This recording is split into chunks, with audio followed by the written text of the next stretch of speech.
भूमिका। अनादिकाल से ही मानव परम शांति, सुख व अमृत की खोज में लगा हुआ है।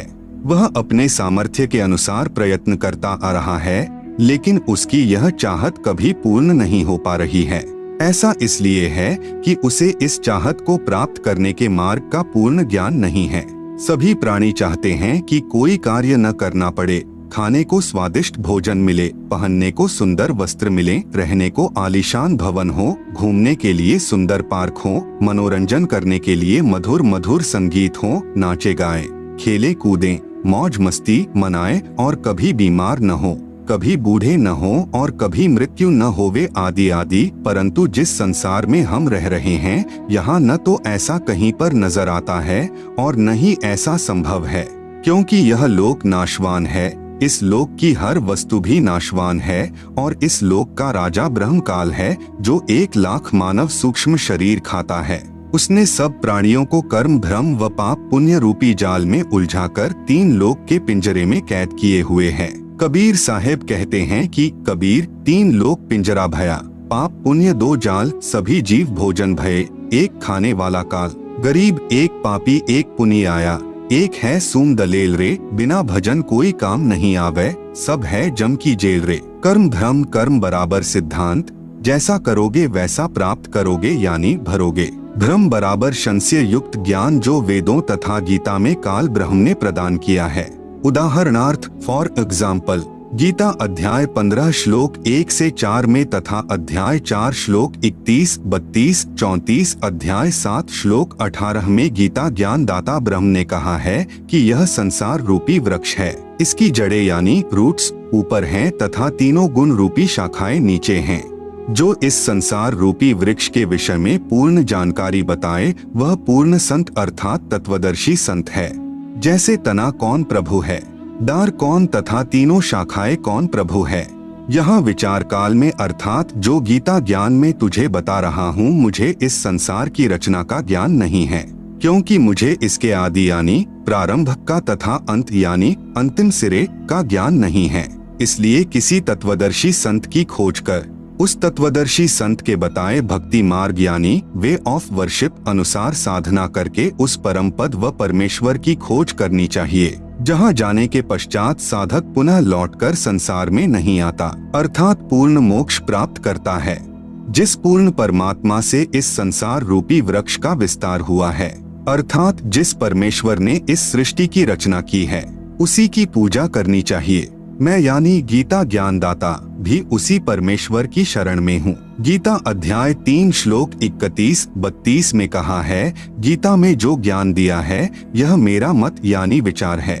भले ही यह पूर्ण नहीं है, फिर भी अन्य साधनाएं जो शास्त्र विधि रहित है उनसे श्रेष्ठ है। जो मेरे मत अनुसार साधना नहीं करता, वह व्यर्थ प्रयत्न कर रहा है। पूर्ण परमात्मा की साधना से मिलने वाले लाभ की तुलना में गीता अध्याय 7 श्लोक 18 में गीता ज्ञान दाता ने अपनी साधना से मिलने वाले लाभ को भी अनुत्तम बताया है। इस प्रकार काल ब्रह्म द्वारा बताया ज्ञान धर्म युक्त है। वह नहीं चाहता कि कोई प्राणी इस पिंजरे रूपी कैद से बाहर निकल जाए। वह यह भी नहीं चाहता कि जीव आत्मा को अपने निज घर सतलोक का पता चले। इसलिए वह अपनी त्रिगुणी माया से हर जीव को भ्रमित किए हुए है। फिर मानव को ये उपरोक्त चाहत कहाँ से उत्पन्न हुई है? यहाँ ऐसा कुछ भी नहीं है। यहाँ हम सबने मरना है, सब दुखी व अशांत हैं। जिस स्थिति को हम यहाँ प्राप्त करना चाहते हैं, ऐसी स्थिति में हम अपने निज घर सतलोक में रहते थे। काल ब्रह्म के लोक में स्व इच्छा से आकर फंस गए और अपने निज घर का रास्ता भूल गए। कबीर साहेब कहते हैं कि इच्छा रूपी खेलन आया, ताते सुख सागर नहीं पाया।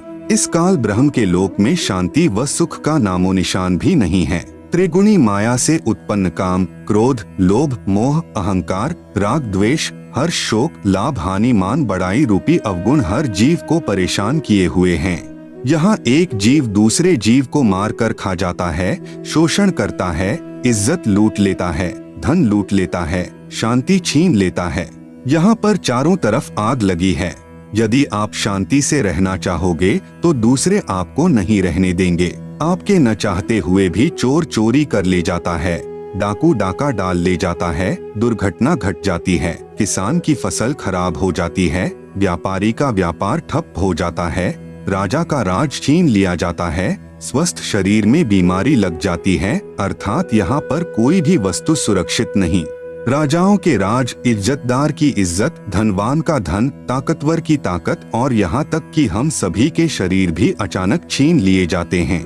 माता पिता के सामने जवान बेटा बेटी मर जाते हैं, दूध पीते बच्चों को रोते बिलखते छोड़कर मात पिता मर जाते हैं, जवान बहनें विधवा हो जाती हैं और पहाड़ से दुखों को भोगने को मजबूर होते हैं। विचार करें कि क्या यह स्थान रहने के लायक है, लेकिन हम मजबूरी वश यहाँ रह रहे हैं क्योंकि इस काल के पिंजरे से बाहर निकलने का कोई रास्ता नजर नहीं आता और हमें दूसरों को दुखी करने की व दुख सहने की आदत सी बन गई।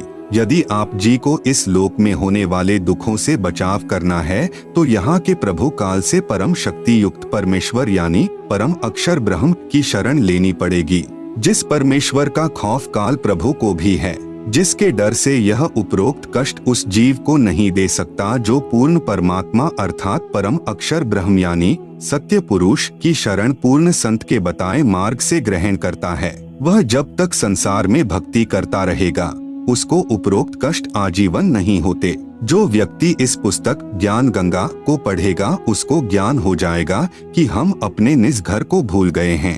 वह परम शांति व सुख यहाँ न होकर निज घर सतलोक में है, जहाँ पर न जन्म है, न मृत्यु है, न बुढ़ापा, न दुख, न कोई लड़ाई झगड़ा है, न कोई बीमारी है, न पैसे का कोई लेन देन है, न मनोरंजन के साधन खरीदना है। वहाँ पर सब परमात्मा द्वारा निशुल्क व अखंड है। बंदी छोड़ गरीबदास जी महाराज की वाणी में प्रमाण है कि बिन ही मुख सारंग राग सुन, बिन ही तंती तार, बिना सुर अलगोजे बजै, नगर नाच घुमा, घंटा बाजै ताल नग, मंजीरे डफ झांझ, मुरली मधुर सुहावनी, निस्बासर और सांझ, बीन बिहंगम बाझी, तरक तंबूरे तीर, राग खंड नहीं होत है, बंध्या रहत समीर, तरक नहीं तोरा नहीं, ना ही कशीस कबाब, अमृत प्याले मध पीवे, जो भाटी चवै शराब, मतवाले मस्तानपुर, गली गली गुलजार, संख शराबी फिरत हैं, चलो तास बाजार, संख संख पत्नी नाचें, गावे शब्द सुभान, चंद्र बदन सूरज मुखी, ना ही मान गुमा, संख हिंडोले नूर नग, झूले संत हजूर, तख्त धनी के पास कर, ऐसा मुलक जहूर, नदी नाव नाले बगै, छूटे फुहारे सुन्न, भरे होद सरवर सदा, नहीं पाप नहीं पुण्य, ना कोई भिक्षुक दान दे, ना कोई हार व्यवहार, ना कोई जन्मे मरे, ऐसा देश हमार, जहाँ संखो लहर मेहर की उपजय, कहर जहाँ नहीं कोई, दास गरीब अचल अविनाशी, सुख का सागर सोई। सतलोक में केवल एक रस परम शांति व सुख है। जब तक हम सतलोक में नहीं जाएंगे तब तक हम परम शांति, सुख व अमृतत्व को प्राप्त नहीं कर सकते। सतलोक में जाना तभी संभव है जब हम पूर्ण संत से उपदेश लेकर पूर्ण परमात्मा की आजीवन भक्ति करते रहें। इस पुस्तक ज्ञान गंगा के माध्यम से जो हम संदेश देना चाहते हैं उसमें किसी देवी देवता व धर्म की बुराई न करके सर्व पवित्र धर्म ग्रंथों में छुपे गूढ़ रहस्य को उजागर करके यथार्थ भक्ति मार्ग बताना चाहा है, जो कि वर्तमान के सर्व संत महंत व आचार्य गुरु साहिबान शास्त्रों में छिपे गूढ़ रहस्य को समझ नहीं पाए। परम पूज्य कबीर साहेब जी अपनी वाणी में कहते हैं कि वेद कतेब झूठे ना भाई, झूठे हैं सो समझे नाही, जिस कारण भक्त समाज को अपार हानि हो रही है। सब अपने अनुमान से व झूठे गुरुओं द्वारा बताई गई शास्त्र विरुद्ध साधना करते हैं, जिससे न मानसिक शांति मिलती है और न ही शारीरिक सुख, न ही घर व कारोबार में लाभ होता है और न ही परमेश्वर का साक्षात्कार होता है और न ही मोक्ष प्राप्ति होती है।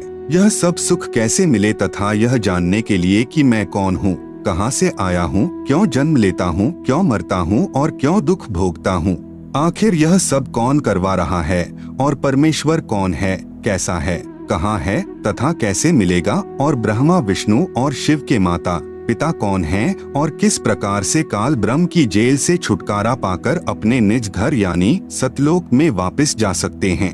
यह सब इस पुस्तक के माध्यम से दर्शाया गया है ताकि इसे पढ़कर आम भक्तात्मा का कल्याण संभव हो सके। यह पुस्तक सतगुरु रामपाल जी महाराज के प्रवचनों का संग्रह है जो कि सदग्रंथों में लिखे तथ्यों पर आधारित है। हमें पूर्ण विश्वास है कि जो पाठक जन रुचि व निष्पक्ष भाव से पढ़कर अनुसरण करेगा उसका कल्याण संभव है। आत्म प्राण उद्धार ही ऐसा धर्म नहीं और कोटि अश्वमेघ यज्ञ सकल समाना भय। जीव उद्धार परम पुण्य ऐसा कर्म नहीं और मरुस्थल के मृगजों सब मर गए दौड़ दौड़। भावार्थ, यदि एक आत्मा को सतभक्ति मार्ग पर लगाकर उसका आत्म कल्याण करवा दिया जाए तो करोड़ अश्वमेघ यज्ञ का फल मिलता है और उसके बराबर कोई भी धर्म नहीं है। जीवात्मा के उद्धार के लिए किए गए कार्य अर्थात सेवा से श्रेष्ठ कोई भी कार्य नहीं है। अपने पेट भरने के लिए तो पशु पक्षी भी सारा दिन भ्रमते हैं, उसी तरह वह व्यक्ति है जो परमार्थी कार्य नहीं करता। परमार्थी कर्म सर्वश्रेष्ठ सेवा जीव कल्याण के लिए किया कर्म है। जीव कल्याण का कार्य न करके सर्व मानव मरुस्थल के हिरण की तरह दौड़ दौड़ कर मर जाते हैं, जिसे कुछ दूरी पर जल ही जल दिखाई देता है और वहां दौड़ कर जाने पर थल ही प्राप्त होता है। फिर कुछ दूरी पर थल का जल दिखाई देता है, अंत में उस हिरण की प्यास से ही मृत्यु हो जाती है। ठीक इसी प्रकार जो प्राणी इस काल लोक में जहां हम रह रहे हैं वे उस हिरण के समान सुख की आशा करते हैं, जैसे निसंतान सोचता है संतान होने पर सुखी हो जाऊंगा। संतान वालों से पूछे तो उनकी अनेकों समस्याएं सुनने को मिलेंगी। निर्धन व्यक्ति सोचता है कि धन हो जाए तो मैं सुखी हो जाऊं। जब धनवानों की कुशल जानने के लिए प्रश्न करोगे तो ढेर सारी परेशानियां सुनने को मिलेंगी। कोई राज्य प्राप्ति से सुख मानता है, यह उसकी महाभूल है। राजा यानी मंत्री, मुख्यमंत्री, प्रधानमंत्री, राष्ट्रपति को स्वप्न में भी सुख नहीं होता। जैसे 4-5 सदस्यों के परिवार का मुखिया अपने परिवार के प्रबंध में कितना परेशान रहता है, राजा तो एक क्षेत्र का मुखिया होता है, उसके प्रबंध में सुख स्वप्न में भी नहीं होता। राजा लोग शराब पीकर कुछ गम भुलाते हैं, माया इकट्ठा करने के लिए जनता से कर यानी टैक्स लेते हैं। फिर अगले जन्मों में जो राजा सत्य भक्ति नहीं करते, पशु योनियों को प्राप्त होकर प्रत्येक व्यक्ति से वसूले कर यानी टैक्स को उनके पशु बनकर लौटाते हैं। जो व्यक्ति मनमुखी होकर तथा झूठे गुरुओं से दीक्षित होकर भक्ति तथा धर्म करते हैं, वे सोचते हैं कि भविष्य में सुख होगा, लेकिन इसके विपरीत दुख ही प्राप्त होता है। कबीर साहब कहते हैं कि मेरा यह ज्ञान ऐसा है कि यदि ज्ञानी पुरुष होगा तो इसे सुनकर हृदय में बसा लेगा और यदि मूर्ख होगा तो उसकी समझ से बाहर है। कबीर, ज्ञानी हो तो हृदय लगाई, मूर्ख हो तो गम ना पाई। अधिक जानकारी के लिए कृपया प्रवेश करें इस पुस्तक ज्ञान गंगा में। इस पुस्तक को पढ़कर सुप्रीम कोर्ट के वरिष्ठ अधिवक्ता श्री सुरेश चंद्र ने कहा, इस पुस्तक का नाम तो ज्ञान सागर होना चाहिए। कलयुग में सत्ययुग, संत रामपाल जी के सत्संग वचनों से उद्घृत। सत्ययुग उस समय को कहते हैं जिस युग में अधर्म नहीं होता, शांति होती है, पिता से पहले पुत्र की मृत्यु नहीं होती, स्त्री विधवा नहीं होती, रोग रहित शरीर होता है, सर्व मानव भक्ति करते हैं, परमात्मा से डरने वाले होते हैं क्योंकि वे आध्यात्मिक ज्ञान के सर्व कर्मों से परिचित होते हैं, मन कर्म वचन से किसी को पीड़ा नहीं देते तथा दुराचारी नहीं होते, जति सती स्त्री पुरुष होते हैं, वृक्षों की अधिकता होती है, सर्व मनुष्य वेदों के आधार से भक्ति करते हैं। वर्तमान में कलयुग है, इसमें अधर्म बढ़ चुका है। कलयुग में मानव की भक्ति के प्रति आस्था कम हो जाती है या तो भक्ति करते ही नहीं, यदि करते हैं तो शास्त्र विधि त्याग कर मनमानी भक्ति करते हैं, जो श्रीमद् भगवत गीता अध्याय 16 श्लोक 23-24 में वर्जित हैं, जिस कारण से परमात्मा से जो लाभ वांछित होता है वह प्राप्त नहीं होता। इसलिए अधिकतर मनुष्य नास्तिक हो जाते हैं। धनी बनने के लिए रिश्वत, चोरी, डाके डालने को माध्यम बनाते हैं, परंतु यह विधि धन लाभ की न होने के कारण परमात्मा के दोषी हो जाते हैं तथा प्राकृतिक कष्टों को झेलते हैं। परमेश्वर के विधान को मानव भूल जाता है कि किस्मत से अधिक प्राप्त नहीं हो सकता। यदि अन्य अवैध विधि से धन प्राप्त कर लिया तो वह रहेगा नहीं। जैसे एक व्यक्ति अपने पुत्र को सुखी देखने के लिए अवैध विधि से धन प्राप्ति करता था, कुछ दिनों पश्चात उसके पुत्र के दोनों गुर्दे खराब हो गए। जैसे तैसे करके गुर्दे बदलवाए 3 लाख रुपए खर्च हुआ। जो धन अवैध विधि से जोड़ा था वह सर्व खर्च हो गया तथा कुछ रुपए कर्जा भी हो गया। फिर लड़के का विवाह किया। 6 महीने के पश्चात बस दुर्घटना में इकलौता पुत्र मृत्यु को प्राप्त हुआ। अब न तो पुत्र रहा और न ही अवैध विधि से अर्जित किया गया धन। शेष क्या रहा? अवैध विधि से धन संग्रह करने में किए हुए पाप जो अभी शेष हैं, उनको भोगने के लिए जिससे पैसे ऐंठे थे, उनका पशु यानी गधा, बैल, गाय बनकर पूरे करेगा। परंतु परम अक्षर ब्रह्म की शास्त्रानुकूल साधना करने वाले भक्त की किस्मत को परमेश्वर बदल देता है, क्योंकि परमेश्वर के गुणों में लिखा है कि परमात्मा निर्धन को धनवान बना देता है। सत्ययुग में कोई भी प्राणी मांस, तंबाकू, मदिरा सेवन नहीं करता, क्योंकि वे इनसे होने वाले पापों से परिचित होते हैं। मांस खाना पाप है।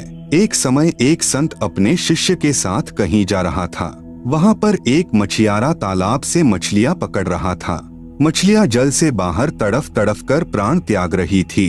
शिष्य ने पूछा, हे गुरुदेव, इस अपराधी प्राणी को क्या दंड मिलेगा? गुरुजी ने कहा, बेटा समय आने पर बताऊंगा। 4-5 वर्ष के पश्चात दोनों गुरु शिष्य कहीं जाने के लिए जंगल से गुजर रहे थे। वहाँ पर एक हाथी का बच्चा चिल्ला रहा था। उछल कूद करते समय हाथी का बच्चा 2 निकट उगे वृक्षों के बीच में फंस गया। वह निकल तो गया, परंतु निकलने के प्रयत्न में उसका सर्व शरीर छिल गया था तथा उसके शरीर में जख्म हो गए थे।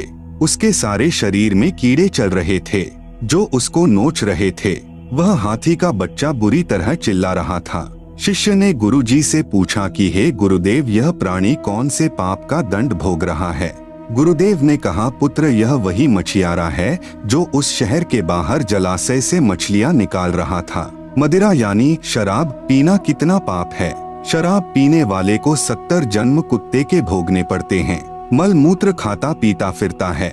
अन्य कष्ट भी बहुत सारे भोगने पड़ते हैं तथा शराब शरीर में भी बहुत हानि करती है। शरीर के 4 महत्वपूर्ण अंग होते हैं, फेफड़े, लीवर, गुर्दे तथा हृदय। शराब इन चारों को क्षति पहुंचाती है।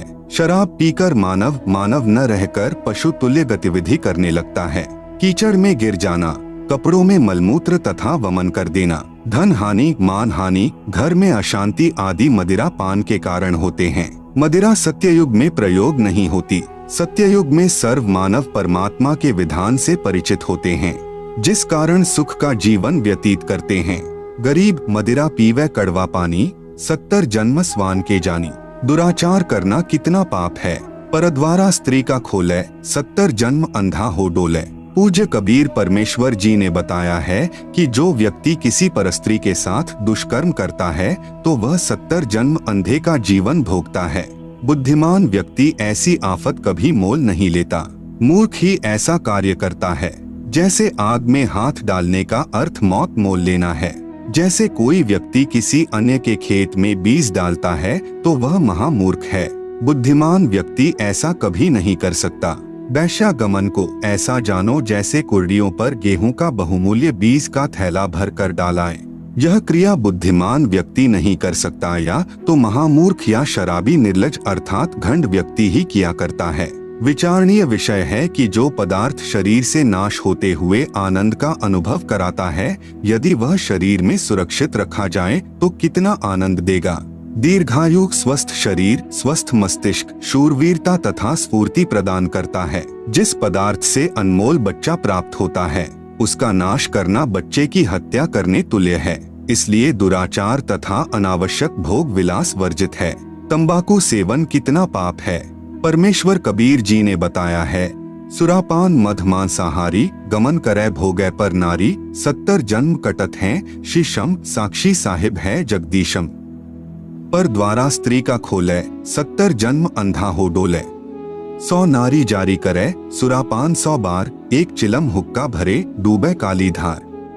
जैसे कि ऊपर वर्णन किया है कि एक बार शराब पीने वाला 70 जन्म कुत्ते का जीवन भोगता है, फिर मल मूत्र खाता पीता फिरता है।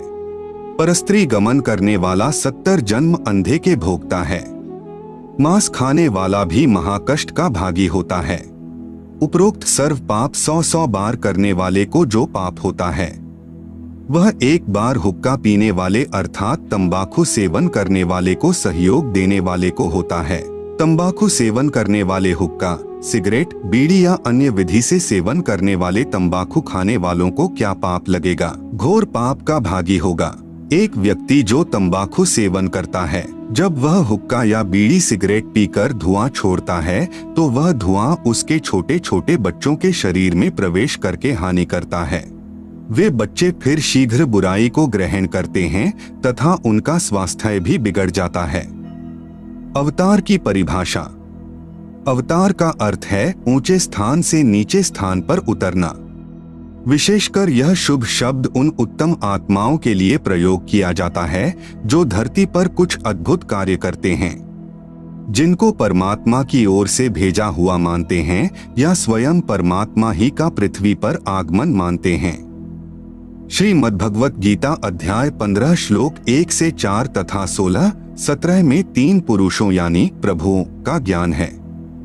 नंबर 1, क्षर पुरुष जिसे ब्रह्म भी कहते हैं, जिसका ओम नाम साधना का है, जिसका प्रमाण गीता अध्याय 8 श्लोक 13 में है।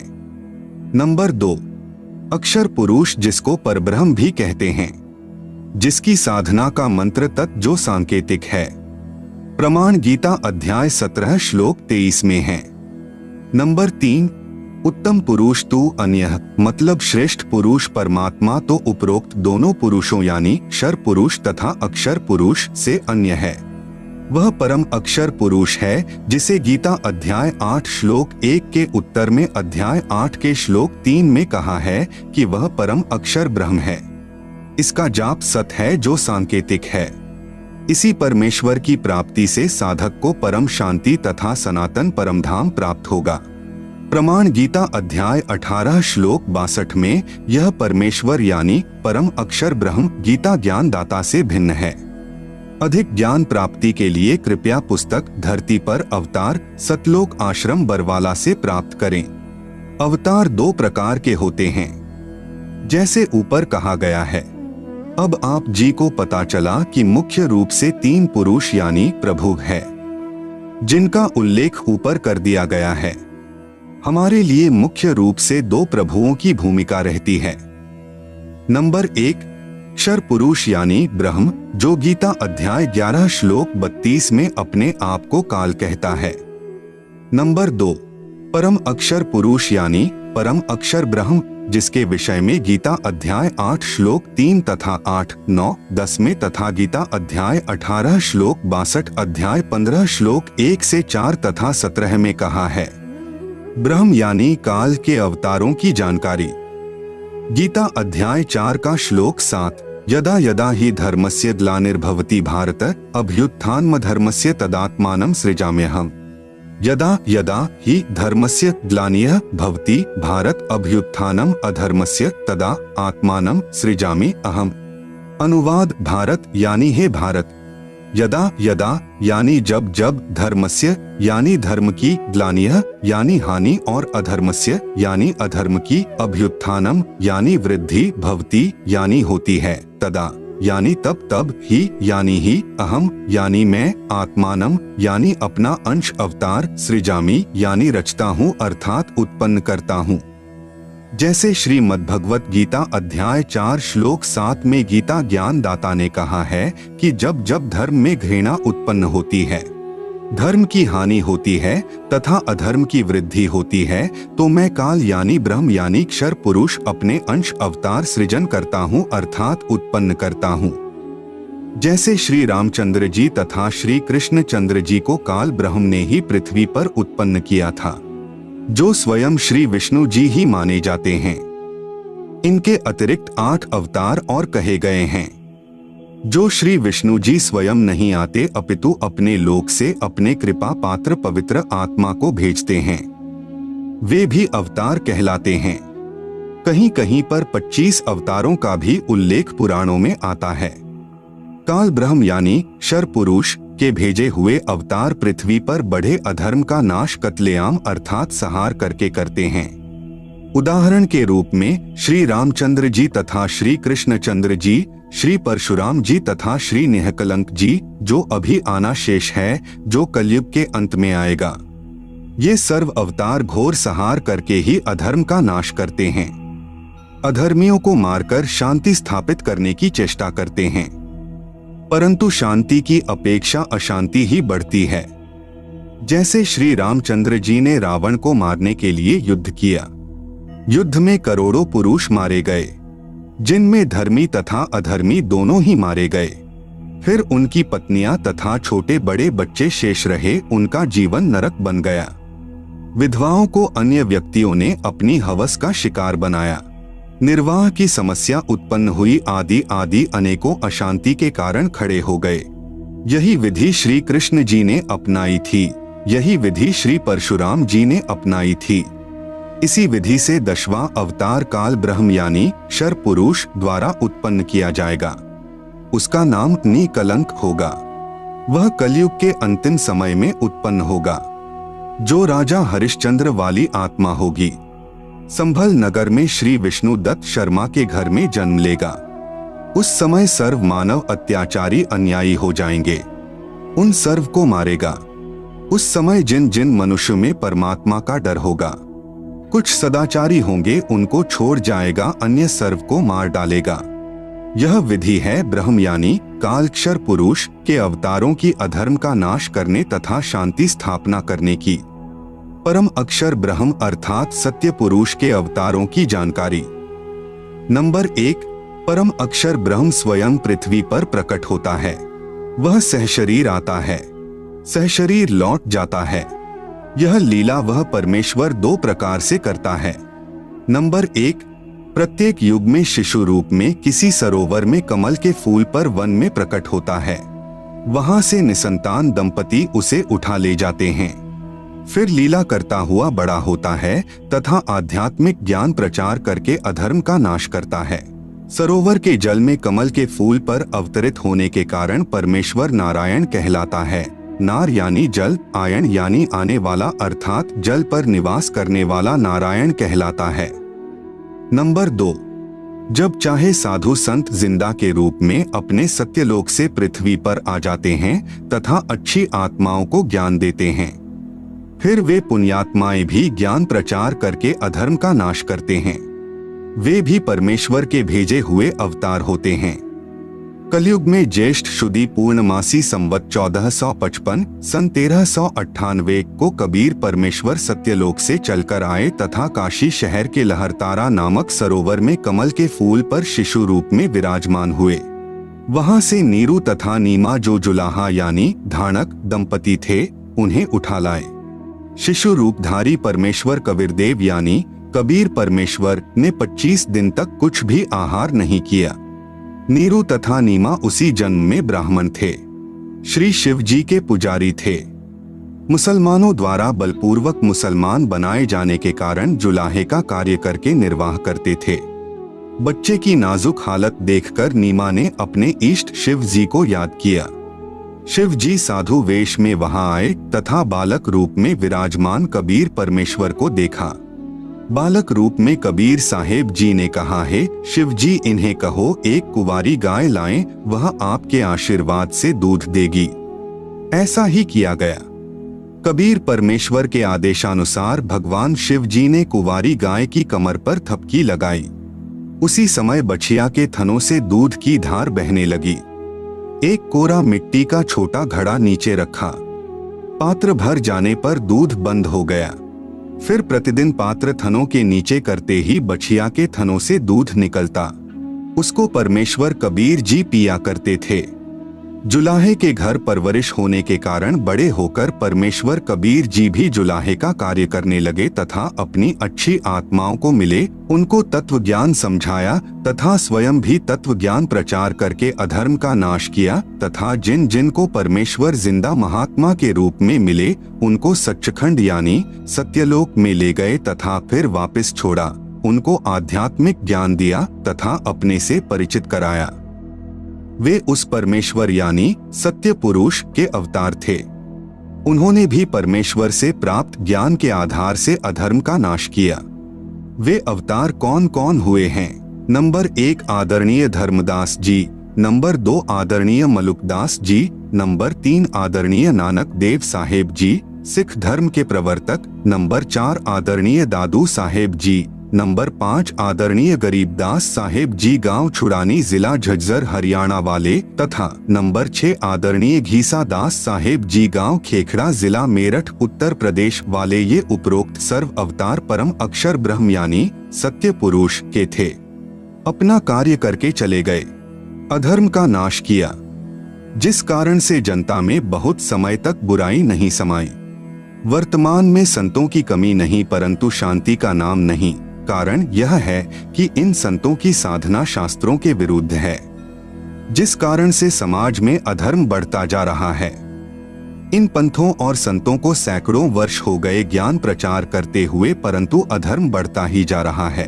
सत्य पुरुष का वर्तमान अवतार जो सत्य साधना तथा तत्व ज्ञान का प्रचार परमेश्वर के पूर्वोक्त परमेश्वर के अवतार संत किया करते थे, जिससे आपसी प्रेम था, एक दूसरे के दुख में दुखी होते थे, असहाय व्यक्ति की मदद करते थे, वही शास्त्र विधि अनुसार साधना तथा वही आध्यात्मिक यथार्थ ज्ञान संत रामपाल दास जी महाराज को परमेश्वर कबीर साहेब जी ने प्रदान किया है। मार्च 1997 को फाल्गुन मास की शुक्ल प्रथमा को दिन के 10 बजे जिंदा महात्मा के रूप में सत्यलोक से आकर संत रामपाल दास जी महाराज को सतनाम तथा सारनाम दान करने का आदेश देकर अंतर्ध्यान हो गए। संत रामपाल दास जी महाराज भी परमेश्वर यानी परम अक्षर ब्रह्म के उन अवतारों में से एक हैं जो आध्यात्मिक ज्ञान के द्वारा अधर्म का नाश करते हैं। अब विश्व में शांति होगी। सर्व धर्म तथा पंथों के व्यक्ति एक होकर आपस में प्रेम से रहा करेंगे। राजनेता भी निर्भिमानी, न्यायकारी तथा परमात्मा से डरकर कार्य करने वाले होंगे। जनता के सेवक बनकर निष्पक्ष कार्य किया करेंगे। धरती पर पुनः सत्ययुग जैसी स्थिति होगी। वर्तमान में धरती पर वह अवतार संत रामपाल दास जी हैं। अब घर घर में परमेश्वर के ज्ञान की चर्चा होगी। जहां गांव व शहरों में तथा पार्कों में बैठकर ताश खेलते हैं, कोई राजनीतिक बातें करता है, कोई अपने पुत्रों तथा पुत्र वधुओं की अच्छे या निकम्मे होने की चर्चा करते हैं, वहां परमेश्वर की महिमा की चर्चा होगी तथा ज्ञान गंगा पुस्तक में लिखे ज्ञान पर विचार हुआ करेगा। परमात्मा की महिमा करने मात्र से भी जीव पुण्य का भागी बनता है। फिर शास्त्र विधि अनुसार साधना करके जीवन सुखी बनाएंगे तथा आत्म कल्याण कराएंगे। धरती पर कलयुग में सत्ययुग जैसा समय आएगा। संत रामपाल दास जी महाराज ही वर्तमान में वास्तव में धरती पर अवतार हैं। अधिक जानकारी के लिए कृपया पढ़े पुस्तक धरती पर अवतार संपूर्ण। अमेरिका की महिला भविष्यवक्ता फ्लोरेंस की महत्वपूर्ण भविष्यवाणी। अमेरिका की विश्वविख्यात भविष्यवक्ता फ्लोरेंस ने अपनी भविष्यवाणियों में कई बार भारत का जिक्र किया है। The fall of sensational culture नाम की अपनी पुस्तक में उन्होंने लिखा है कि सन 2000 आते आते प्राकृतिक संतुलन भयावह रूप से बिगड़ेगा। लोगों में आक्रोश की प्रबल भावना होगी। दुराचार पराकाष्ठा पर होगा। पश्चिमी देशों के विलासितापूर्ण जीवन जीने वालों में निराशा, बेचैनी और अशांति होगी। अतृप्त अभिलाषाएं और जोर पकड़ेगी, जिससे उनमें आपसी कटुता बढ़ेगी। चारों ओर हिंसा और बर्बरता का वातावरण होगा। ऐसा वातावरण होगा कि चारों ओर हाहाकार मच जाएगा। लेकिन भारत से उठने वाली एक नई विचारधारा इस घातक वातावरण को समाप्त कर देगी। वह विचारधारा वैज्ञानिक दृष्टि से सामंजस्य और भाईचारे का महत्व समझाएगी। वह यह भी समझाएगी कि धर्म और विज्ञान में आपस में विरोध नहीं है। आध्यात्मिकता की उच्चता और भौतिकता का खोखलापन सबके सामने उजागर करेगी। मध्यम वर्ग उस विचारधारा से बहुत अधिक प्रभावित होगा। यह वर्ग समाज के सभी वर्गों को अच्छे समाज के निर्माण के लिए उत्प्रेरित करेगा। यह विचारधारा पूरे विश्व में चमत्कारी परिवर्तन लाएगी। मुझे अपनी छठी अतीन्द्रिय शक्ति से यह एहसास हो रहा है कि इस विचारधारा को जन्म देने वाला वह महान संत भारत में जन्म ले चुका है। उस संत के ओजस्वी व्यक्तित्व का प्रभाव सबको चमत्कृत करेगा। उसकी विचारधारा अध्यात्म के कम होते जा रहे प्रभाव को फिर से नई स्फूर्ति देगी। चारों ओर आध्यात्मिक वातावरण होगा। संत की विचारधारा से प्रभावित लोग विश्व के कल्याण के लिए पश्चिम की ओर चलेंगे। धीरे धीरे एशिया, यूरोप और अमेरिका पर पूरी तरह छा जाएंगे। उस संत की विचारधारा से पूरा विश्व प्रभावित होगा और उनके चरण चिन्हों पर चलेगा। पश्चिमी देश के लोग उन्हें ईसा, मुसलमान उन्हें एक सच्चा रहनुमा और एशिया के लोग उन्हें भगवान का अवतार मानेंगे। उस महान संत की विचारधारा से बौद्धिक क्रांति होगी। बुद्धिजीवियों की मान्यताएं बदलेंगी। उनमें ईश्वर के प्रति श्रद्धा और विश्वास की कोंपलें फूटेंगी। फ्लोरेंस के अनुसार वह संत भारत में जन्म ले चुके हैं। वह इस संत से काफी प्रभावित थी। अपनी एक दूसरी पुस्तक golden light of new era में भी उन्होंने लिखा है, जब मैं ध्यान लगाती हूँ तो अक्सर एक संत को देखती हूँ। गौर वर्ण का है, सफेद बाल हैं, उसके मुख पर न दाढ़ी है न मूछ है। उस संत के ललाट पर गजब का तेज होता है। उनके ललाट पर आकाश से एक नक्षत्र के प्रकाश की किरणें निरंतर बरसती रहती हैं। मैं देखती हूँ कि वह संत अपनी कल्याणकारी विचारधारा तथा अपने सच्चरित्र प्रबल अनुयायियों की शक्ति से संपूर्ण विश्व में नए ज्ञान का प्रकाश फैला रहे हैं। वह संत अपनी शक्ति निरंतर बढ़ा रहे हैं। उनमें इतनी शक्ति है कि वह प्राकृतिक परिवर्तन भी कर सकते हैं। वह अपना कार्य वैज्ञानिक ढंग से करेंगे। उनकी कृपा और प्रयत्नों से मानवीय सभ्यता में नई जागृति आएगी। विश्व के समस्त जन समूह में नई चेतना का संचार होगा। लोक शक्ति का एक नया रूप उभर कर सामने आएगा, जो सत्ताधारियों की मनमानियों पर अंकुश लगा देगा। मनोचिकित्सक तथा सम्मोहन कला के विश्व प्रसिद्ध ज्ञाता डॉक्टर मोरे बर्सटीन की फ्लोरेंस से अच्छी दोस्ती थी। एक बार फ्लोरेंस ने उनसे भी कहा था, डॉक्टर, वह समय बड़ी तेजी से नजदीक आ रहा है जब सत्ता लोलुप राजनेताओं की अपेक्षा आप जैसे समाज सेवकों की बातें समाज अधिक ध्यान से सुनेगा। 21वीं सदी के आते आते एक नई विचारधारा पूरे विश्व को प्रभावित करेगी। हर राष्ट्र में सच्चरित्र धार्मिक लोगों का संगठन लोगों के दिमाग में बैठी गलत मान्यताओं को बदल देगा। यह विचारधारा भारत से प्रस्फुटित होंगी, वहीं से पूरे विश्व में फैलेगी। मैं उस पवित्र स्थान पर एक प्रचंड तपस्वी को देख रही हूँ, जिसका तेज बड़ी तेजी से फैल रहा है। मनुष्य में सोए देवत्व को जगाने तथा धरती का स्वर्ग जैसा बनाने के लिए वह संत दिन रात प्रयत्न कर रहे हैं। एक पत्रकार ने 1964 में फ्लोरेंस से पूछा था कि क्या वह दुनिया का भविष्य बता सकती है। फ्लोरेंस ने इसके जवाब में कहा था, 1970 की शुरुआत व्यापक उथल पुथल के साथ होगी। 1979-80 के बाद ऐसे ऐसे भूकंप आएंगे कि न्यूजर्सी का कुछ हिस्सा तथा यूरोप का और एशिया के कई देशों के स्थान भूकंप से विदीर्ण हो जाएंगे। कुछ जलमग्न भी हो जाएंगे। तृतीय विश्व युद्ध का आतंक सबके दिमाग में बैठ जाएगा और वे इस युद्ध की तैयारी करेंगे, लेकिन भारतीय राजनेता अपने प्रभाव और बुद्धि से तीसरे विश्व युद्ध को टालने में सफल हो जाएंगे। तीसरे विश्व युद्ध के शुरू होने तक भारत के शासन की बागडोर आध्यात्मिक प्रवृत्ति के लोगों के हाथ में होगी, इसलिए उनके प्रभाव से विश्व युद्ध टलेगा। वे शासक एक महान संत के ओजस्वी तथा क्रांतिकारी विचारधारा से प्रभावित होंगे। वे उस संत के प्रति उसी तरह समर्पित होंगे जैसे वाशिंगटन स्वतंत्रता एवं मानवता के प्रति समर्पित थे। अमेरिका के शहर न्यूजर्सी की रहने वाली फ्लोरेंस सचमुच एक विलक्षण महिला थी। एक बार नेबेल नाम के व्यक्ति ने टीवी कार्यक्रम के दौरान उनसे बोला, आप भारत में जन्म ले चुके संत के बारे में तो अक्सर बताती रहती हैं, मैं अपने बारे में कुछ जानना चाहता हूँ, बताइए। फ्लोरेंस ने उसके दाहिने हाथ को थाम लिया और बोली, आप बहुत जल्द किसी दूसरे राज्य से प्रसारण करेंगे। नेबेल एक प्रसारण सेवा के कर्मचारी थे। फ्लोरेंस की इस बात पर वह हंसने लगे। कुछ क्षण बाद बोले, आपने मुझसे यह अच्छा मजाक किया। यदि हमारी कंपनी के अधिकारी इस कार्यक्रम को देख रहे होंगे तो मैं दूसरे राज्य में जाऊं या नहीं, फिलहाल अपनी कंपनी से तुरंत निकाल दिया जाऊंगा। कुछ ही मिनटों के बाद टीवी के कंट्रोल रूम का फोन घनघना उठा। फोन नेबेल के लिए था। उनकी कंपनी के जनरल मैनेजर उनसे बात करना चाहते थे।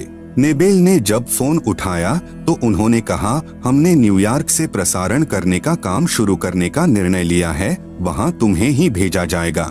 अभी यह बात गुप्त रखना, इसकी घोषणा कल की जाएगी। मैं टीवी पर फ्लोरेंस के साथ तुम्हारी बातचीत देख रहा था। फ्लोरेंस ने तुम्हारे विषय में जो बताया है वह पूरी तरह सच है। आश्चर्य है कि उन्हें यह बात कैसे मालूम हो गई। नेबेल फ्लोरेंस का चेहरा देखता रह गया। कुछ पत्रकारों ने उनसे एक बार पूछा था कि वह भविष्य को कैसे देख लेती हैं तथा गायब व्यक्ति या वस्तुओं का पता कैसे लगा लेती हैं, तो फ्लोरेंस ने बताया, मुझे स्वयं नहीं मालूम कि ऐसा कैसे संभव हो जाता है। मैं भविष्य के विषय में एक बहुत महत्वपूर्ण बात बता रही हूँ। 20वीं शताब्दी के अंत में भारतवर्ष से एक प्रकाश निकलेगा। यह प्रकाश पूरी दुनिया को उन दैवी शक्तियों के विषय में जानकारी देगा जो अब तक हम सभी के लिए रहस्यमय बनी हुई हैं। देवी शक्तियों की जानकारी जो संत रामपाल दास जी महाराज द्वारा बताई गई हैं। कृपया पढ़ें इसी पुस्तक के पृष्ठ 22 पर। सृष्टि रचना, एक दिव्य महापुरुष द्वारा यह प्रकाश पूरे विश्व में फैलेगा। वह सभी को सतमार्ग पर चलने की प्रेरणा देगा। समस्त दुनिया में एक नई सोच की ज्योति फैलेगी। जब मैं ध्यानावस्था में होती हूँ तो अक्सर यह दिव्य महापुरुष मुझे दिखाई देते हैं। फ्लोरेंस ने बार बार इस संत या दिव्य महापुरुष का जिक्र किया है। साथ ही यह भी बताया है कि उत्तरी भारतवर्ष के एक पवित्र स्थान पर वह मौजूद हैं। सज्जनों, उपरोक्त भविष्यवाणी तथा वर्तमान वाणी है जो परम संत रामपाल महाराज जी पर खरी उतरती है तथा इसी का समर्थन अन्य भविष्यवाणियां भी करती है जो आगे लिखी हैं। भाई बाले वाली जन्म साखी में प्रमाण। एक महापुरुष के विषय में भाई बाले वाली जन्म साखी में प्रहलाद भक्त की भविष्यवाणी।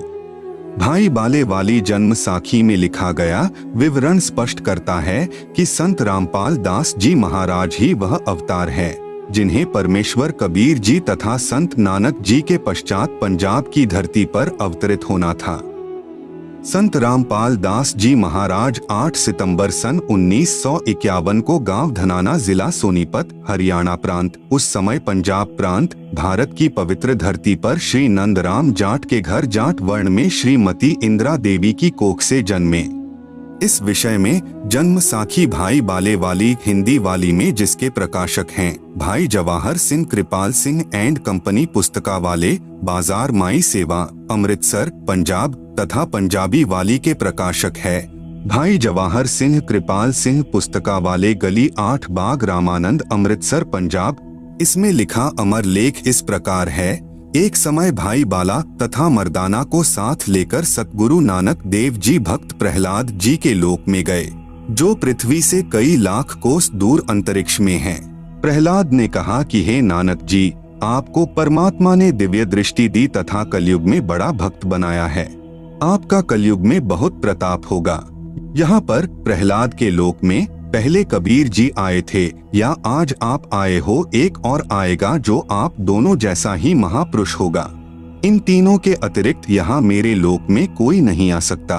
भक्त बहुत हो चुके हैं, आगे भी होंगे, परंतु यहाँ मेरे लोक में वही पहुँच सकता है जो इन जैसी महिमा वाला होगा और कोई नहीं। इसलिए इन तीनों के अतिरिक्त यहाँ कोई नहीं आ सकता। मर्दाने ने पूछा कि हे प्रहलाद जी, कबीर जी जुलाहा थे, नानक जी खत्री हैं, वह तीसरा किस वर्ण यानी जाति से तथा किस धरती पर अवतरित होगा? प्रहलाद भक्त ने कहा, भाई सुन, नानक जी के सच्चखंड जाने के सैकड़ों वर्ष पश्चात पंजाब की धरती पर जाट वर्ण में जन्म लेगा तथा उसका प्रचार क्षेत्र शहर बरवाला होगा। लेख समाप्त। विवेचन, संत रामपाल दास जी महाराज वही अवतार हैं जो अन्य प्रमाणों के साथ साथ जन्म साखी में लिखे वर्णन पर खरे उतरते हैं। जन्म साखी में 100 वर्ष के पश्चात लिखा है। यहाँ पर सैकड़ों वर्ष पश्चात कहा गया था, जिसको पंजाबी भाषा में लिखते समय 100 वर्ष ही लिख दिया, क्योंकि मर्दाना ने पूछा था कि वह कौन से युग में नजदीक ही आएगा। तब भक्त प्रहलाद ने कहा कि श्री नानक जी के सैकड़ों वर्ष पश्चात कल युग में ही वह संत जाट वर्ण में जन्म लेगा। इसीलिए यहाँ 100 वर्ष के स्थान पर सैकड़ों वर्षों ही न्यायोचित है तथा प्रचार क्षेत्र बरवाला के स्थान पर बटाला लिखा गया है। इसके दो कारण हो सकते हैं कि शहर बरवाला, जिला हिसार, हरियाणा उस समय पंजाब प्रांत में सुप्रसिद्ध नहीं था तथा बटाला शहर पंजाब प्रांत में प्रसिद्ध था। लेखनकर्ता ने इस कारण से बरवाला के स्थान पर बटाला लिख दिया। दूसरा, प्रिंट करते समय हालेक की जगह हटालेक प्रिंट हो गया है। एक और विशेष विचारणीय पहलू है कि पंजाब के बटाला शहर में कोई भी जाट संत नहीं हुआ है। जो इन महापुरुषों यानी परमेश्वर कबीर देव जी व श्री नानक देव जी के समान महिमावान तथा इनके समान ज्ञानवान हुआ हो। इस आधार से तथा अन्य प्रमाणों के आधार से तथा इस जन्म साखी के आधार से स्पष्ट है कि वह तीसरे महापुरुष संत रामपाल दास जी महाराज हैं तथा इनका आध्यात्मिक ज्ञान भी इन दोनों महापुरुषों यानी परमेश्वर कबीर जी तथा श्री नानक देव जी से मेल खाता है। आप देखेंगे दोनों फोटो कापी जो जन्म साखी भाई बाले वाली जो कि एक पंजाबी भाषा में है तथा दूसरी हिंदी में है जो कि पंजाबी भाषा से ही अनुवादित है। इसमें कुछ प्रकरण ठीक नहीं लिखा है।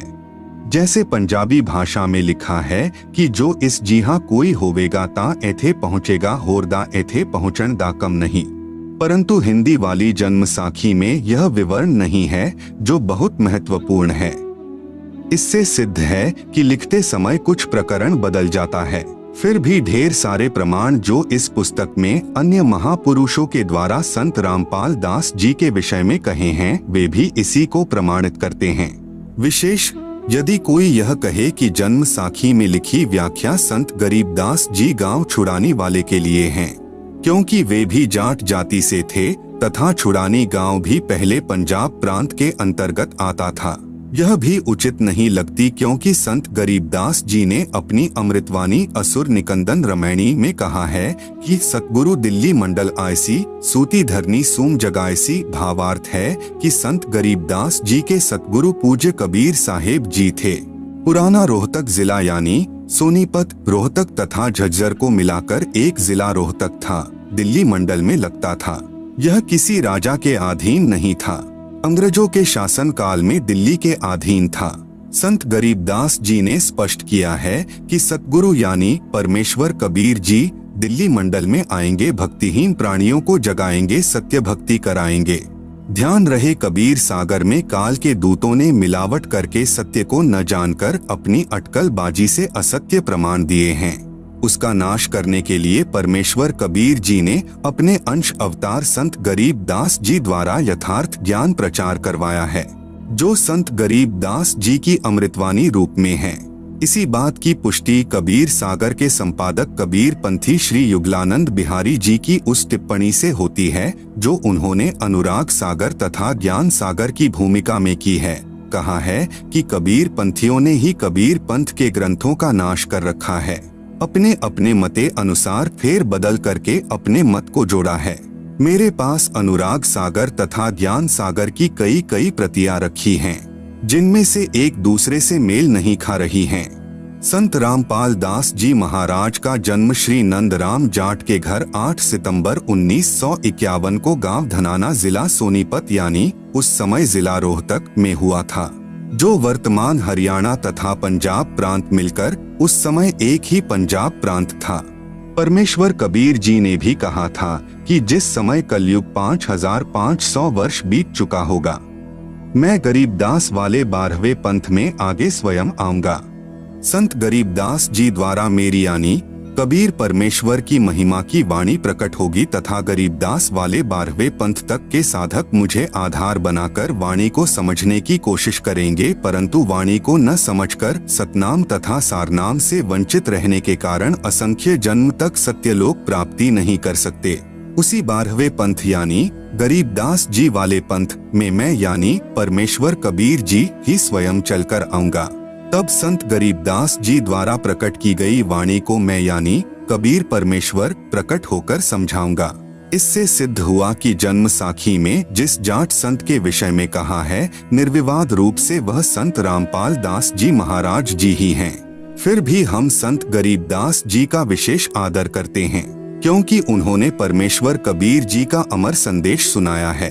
यदि कोई भ्रम उत्पन्न करे कि 10 गुरु साहिबानों में से भी किसी की ओर संकेत हो सकता है, इसके लिए स्मरण रहे कि 10 सिख गुरु साहिबानों में से कोई भी जाट वर्ण से नहीं थे।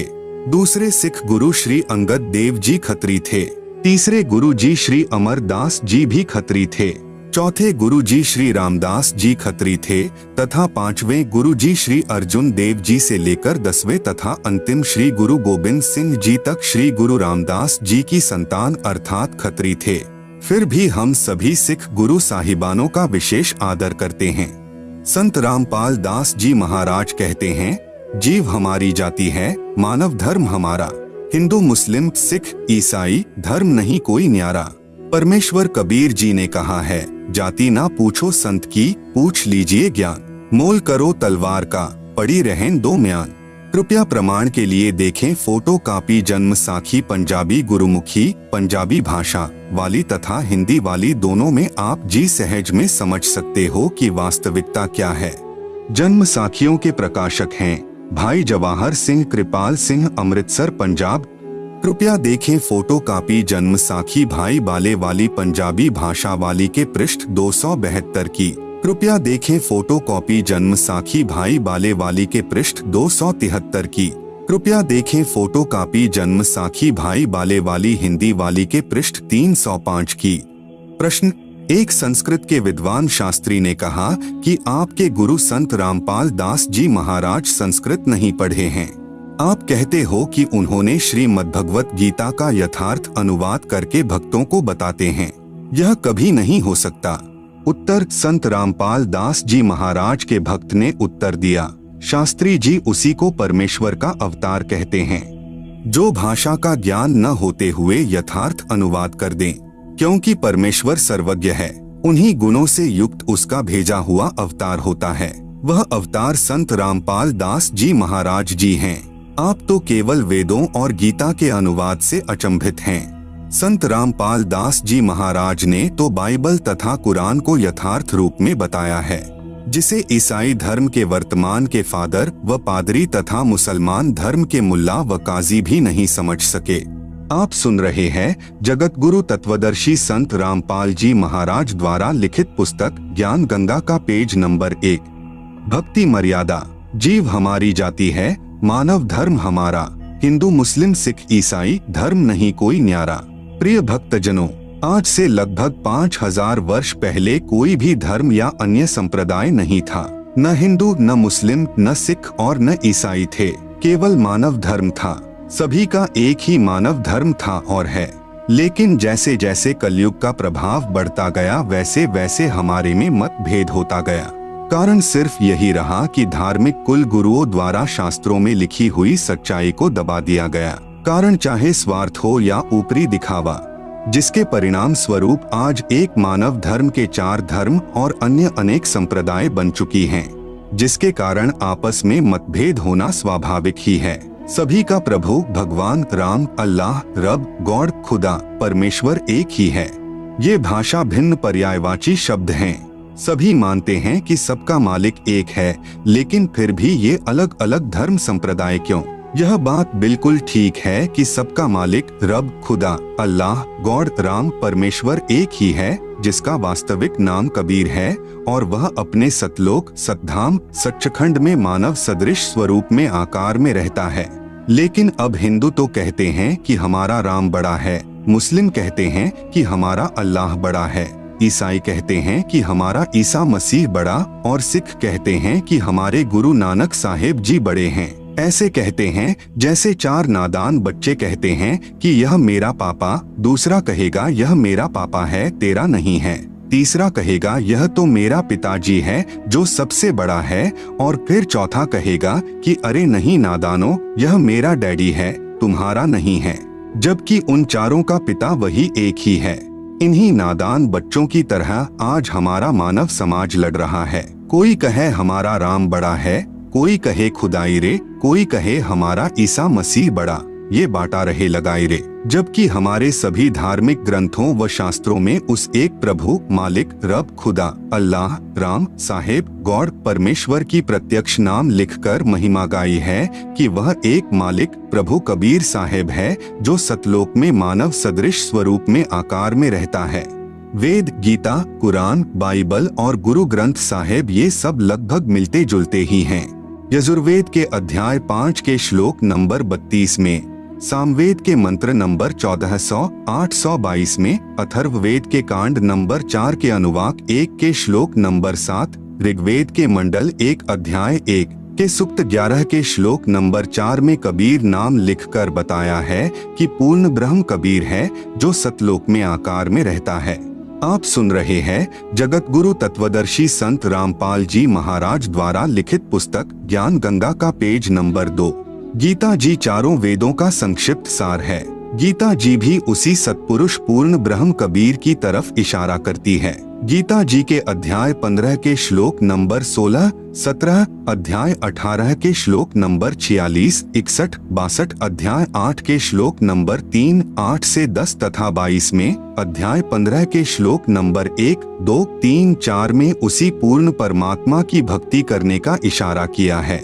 श्री गुरु ग्रंथ साहिब पृष्ठ नंबर 24 पर और पृष्ठ नंबर 721 पर नाम लिखकर कबीर साहेब की महिमा गाई है। इसी प्रकार कुरान और बाइबल एक ही शास्त्र समझो। दोनों लगभग एक ही संदेश देते हैं कि उस कबीर अल्लाह की महिमा बयान करो जिसकी शक्ति से ये सब सृष्टि चलायमान है। कुरान शरीफ में सूरत फुरकानी नंबर 25 की आयत नंबर 52 से 59 तक में कबीरन, खबीरा, कबीरू आदि शब्द लिखकर उसी एक कबीर अल्लाह की पाकी बयान की हुई है कि ऐ पैगंबर मोहम्मद उस कबीर अल्लाह की पाकी बयान करो जो 6 दिन में अपनी शक्ति से सृष्टि रचकर 7वें दिन तख्त पर जा बिराजा अर्थात सतलोक में जाकर विश्राम किया। वह अल्लाह प्रभु कबीर है। इसी का प्रमाण बाइबल के अंदर उत्पत्ति ग्रंथ में सृष्टि क्रम में बाइबल के प्रारंभ में ही 7 दिन की रचना में चैप्टर 1 वर्सेस 20, चैप्टर 2 वर्सेस 5 में है। सभी संतों व ग्रंथों का सार यही है कि पूर्ण गुरु जिसके पास तीनों नाम हो और नाम देने का अधिकार भी हो, उससे नाम लेकर जीव को जन्म मृत्यु रूपी रोग से छुटकारा पाना चाहिए। क्योंकि हमारा उद्देश्य आपको काल की कारागार से छुटवाकर अपने मूल मालिक कबीरदेव यानी कबीर साहेब के सतलोक को प्राप्त करवाना है। कबीरदेव ने अपनी वाणी में कहा है कि एक जीव को काल साधना से हटाकर पूर्ण गुरु के पास लाकर सत उपदेश दिलाने का पुण्य इतना होता है कि जितना करोड़ गाय बकरे आदि प्राणियों को कसाई से छुटवाने का होता है। क्योंकि यह अबोध मानव शरीरधारी प्राणी गलत गुरुओं द्वारा बताई गई शास्त्र विरुद्ध साधना से काल के जाल में फंसा रहकर न जाने कितने दुखदायी 84 लाख योनियों के कष्ट को झेलता रहता है। जब यह जीवात्मा कबीरदेव यानी कबीर साहेब की शरण में पूरे गुरु के माध्यम से आ जाती है, नाम से जुड़ जाती है, तो फिर इसका जन्म तथा मृत्यु का कष्ट सदा के लिए समाप्त हो जाता है और सतलोक में वास्तविक परम शांति को प्राप्त करता है। अब प्रश्न आता है कि आजकल गुरु ज्यादा से ज्यादा शिष्य बनाकर अपनी योग्यता का प्रमाण दिखाते हैं, अर्थात हर कोई 4 कथा सीख लेता है और कहता है कि मैं भी नाम दे देता हूँ और भोली आत्माओं को काल के जाल में डाल देता है। चूंकि शास्त्रों के विरुद्ध नाम उपदेश देने वाले और जपने वाले सभी निश्चित ही नरक के अधिकारी होंगे और उनको नरक में उल्टा लटकाया जाएगा। यह कथन शास्त्र यानी गीता, वेद व सर्व ग्रंथ ही बताते हैं। इसी कथन को सिद्ध करने के लिए एक संक्षिप्त कथा बताता हूँ।